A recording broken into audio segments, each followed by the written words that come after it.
जी कौन academy students. और momentum के बेसिक्स पढ़ने के बाद अब जो नेक्स्ट चीज़ है वो है हमारे पास law of conservation of momentum.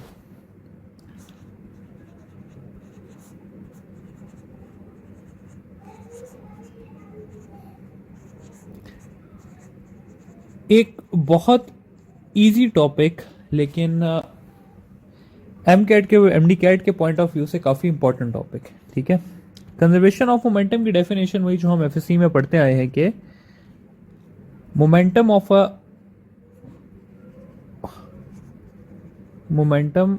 Of an isolated system remains conserved. ठीक है, या कांस्टेंट एक ही बात है, कंजर्व्ड या कांस्टेंट एक ही बात है। इसमें आइसोलेटेड सिस्टम का क्या मतलब है पहले वो देख लेते हैं। आइसोलेटेड सिस्टम क्या होता है? ऐसा सिस्टम जिसमें एक्सटर्नल फोर्स जो है वो जीरो होती है, यानी कि हमने बाहर से कोई फोर्स अप्लाई नहीं की होती। ऐसे सिस्टम में हम लिख देते हैं कि initial momentum is equal to final momentum, या मोमेंटम जो है वो कांस्टेंट रहता है। ठीक है, अच्छा थोड़ी सी एग्जांपल्स देख लेते हैं आइसोलेटेड सिस्टम की कि क्या क्या चीज आइसोलेटेड सिस्टम है और क्या क्या चीज नहीं है। सबसे पहले बात की जाती है हमारे पास gas molecules in a container की, कि वो मॉलिक्यूल्स आपस में कोलाइड कर रहे होते हैं, तो वो आइसोलेटेड सिस्टम है या नहीं है। तो स्टूडेंट्स ये जो है ये एक आइसोलेटेड सिस्टम है। ठीक है, तो gas molecules in a container constitute N isolated system. दूसरी एक बहुत कॉमन चीज हम पढ़ते रहेंगे कि दो बॉल्स जो हैं वो आपस में कोलाइड करती हैं। ठीक है, तो इनकी कोलिजन आइसोलेटेड सिस्टम है या नहीं। तो इसमें अगर कंडीशन लगी हो कि फ्रिक्शन जो है वो जीरो है तो फिर ये आइसोलेटेड सिस्टम है। और अगर इस सिस्टम में फ्रिक्शन आ जाती है तो इंटरनल फोर्स आ जाती है, एक्सटर्नल फोर्स आ जाती है, और फिर ये आइसोलेटेड सिस्टम नहीं है। फाइनली एक बात कर लेते हैं बॉम्ब शेल की, कि बॉम्ब शेल एक्सप्लोड करता है और दो पीसेस में उड़ता है, तो ये आइसोलेटेड सिस्टम है। तो जी स्टूडेंट्स ये आइसोलेटेड सिस्टम है क्योंकि इसमें एक्सप्लोजन में बाहर से कोई फोर्स नहीं आई, ये इंटरनल फोर्स थी। तो ये कुछ एग्जांपल हो गई आइसोलेटेड की, और एक हमने देख ली नॉन आइसोलेटेड सिस्टम की एग्जांपल।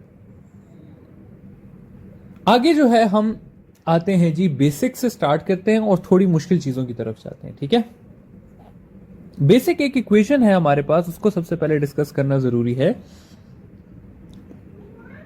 मैं कहता हूं जी कि मेरे पास दो बॉल्स हैं। फर्स्ट बॉल का मास m1 है और ये जा रही है v1 वेलोसिटी से, और सेकंड बॉल का मास जो है वो m2 है और ये जा रही है v2 वेलोसिटी से, और v1 जो है वो ग्रेटर है v2 से, यानी कि जो फर्स्ट बॉल है वो सेकंड को चेस कर सकती है। इन दोनों की कोलिजन होती है आपस में,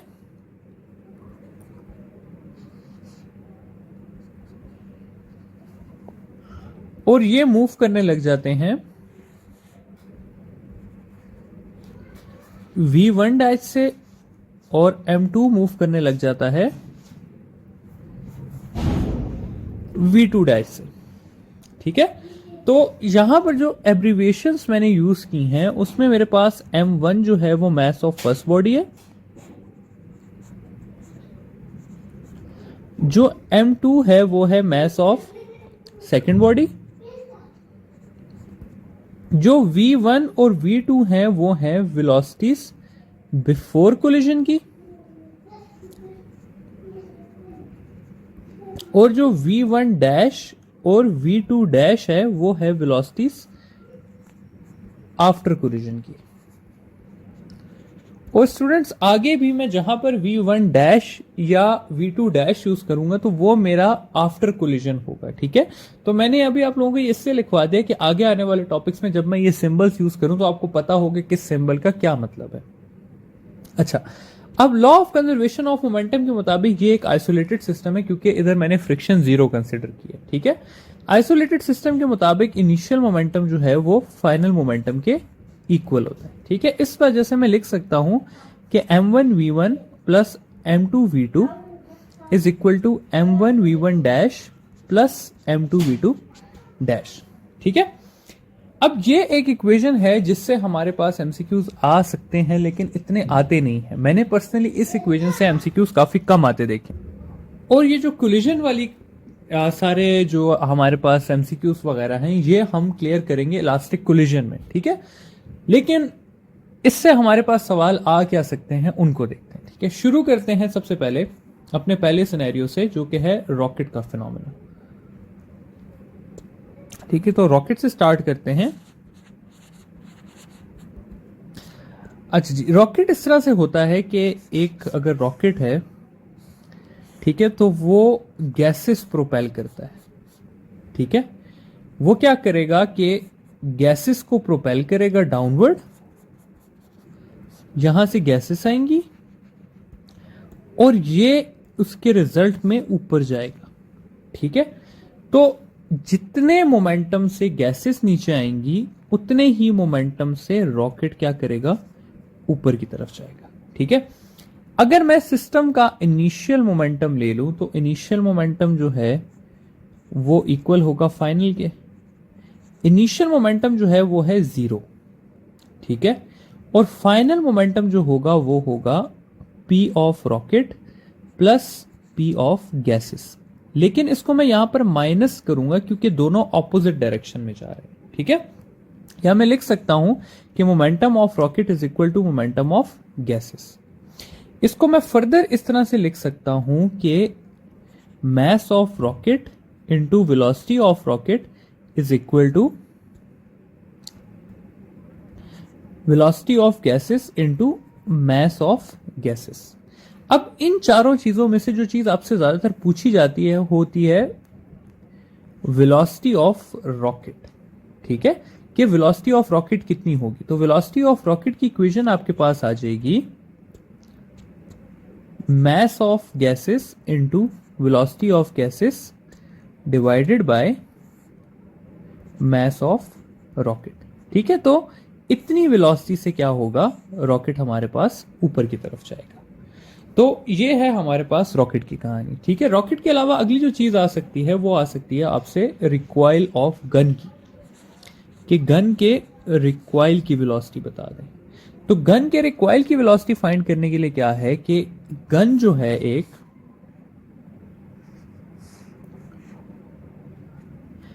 उसके अंदर होता है बुलेट, ठीक है।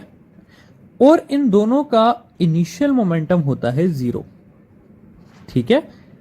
फिर क्या होता है कि जब ये बुलेट बाहर की तरफ आता है तो जितने मोमेंटम से बुलेट बाहर की तरफ आता है उतने ही मोमेंटम से रॉकेट पीछे की तरफ जाता, सॉरी रॉकेट नहीं, ये गन जो है आपकी ये पीछे की तरफ जाती है। तो मैं यहां पर लिख सकता हूं कि momentum of gun is equal to momentum of bullet, या अगेन इसको उसी तरह लिखा जा सकता है कि mass of gun into mass of velocity of gun is equal to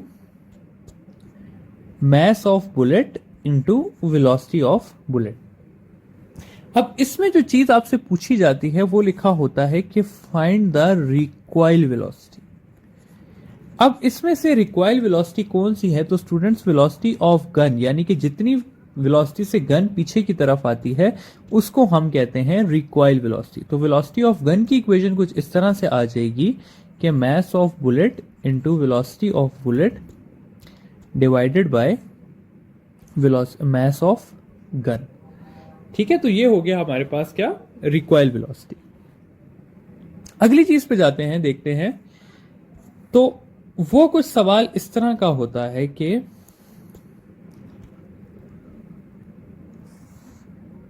एक ट्रक है हमारे पास और एक कार है, और क्या होता है कि ये ट्रक आता है और इस कार को हिट करता है, और यहां पर लिखा होता है कि दे स्टिक टुगेदर, यानी कि जुड़ गए हैं, ठीक है। और अब स्टिक टुगेदर करने के बाद हमें क्या पूछा जाता है कि इनकी कंबाइंड वेलोसिटी फाइंड करके। ठीक है, मैं कहता हूं जी कि कैपिटल एम जो है वो मेरे पास ट्रक की वेलोसिटी है, और स्मॉल एम जो है, सॉरी मैस है, और स्मॉल एम जो है वो मेरे पास क्या है, कार का। फिर V1 जो है वो मेरे पास ट्रक है, और V2 जो है वो मेरे पास क्या है, कार है। ठीक है, तो स्टूडेंट्स अगर अब हम यहां पर फाइंड करना चाहें कि ये हम किस तरह से सॉल्व करेंगे, तो इसका ये हल है कि मैं लिखूं कि इनिशियल मोमेंटम जो है वो इक्वल है फाइनल मोमेंटम के।